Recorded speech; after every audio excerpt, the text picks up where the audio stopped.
મકર રાશિ આર્થિક સ્થિતિ વિશે. નાણાકીય બાબતે વેપારમાં તો તમને નુકસાની છે જ. આ વર્ષે થોડીક વધારે પડતી છે, પણ આ વર્ષે ખાસ બીજા સ્થાનમાં રાહુ તમને વગર મહેનતની આવકમાં વધારો થશે. બાકી તો નાણાં વગરનો નાથિયો નાથે નાણાં લાલ, એના જેવું તમારું બતાવે છે.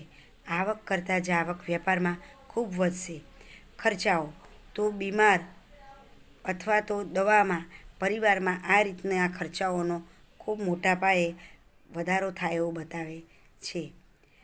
આવકમાં આ વર્ષે આપને થોડાક જો આ પરિવારથી કે મિત્રોથી જો નાણાકીય સહાય મેળવવા માટે આપ આગળ હાથ લંબાવશો તો તેઓ મોં ચોક્કસ ફેરવી લેશે. ખિસ્સામાં હાથ નાખવો એ કાંઈ જ નહીં મળે. એટલે કે લક્ષ્મીજીને જો રીઝવવું હોય તો તન મનથી પૂજા કરી અને રીઝવો, અને તમારો કોઈ અન્ય ગ્રહો સિવાય અન્ય રીતે કોઈ આવક મેળવવાનો ઉપાય કરો તો વધુ યોગ્ય રહેશે તેમ કહી શકાય.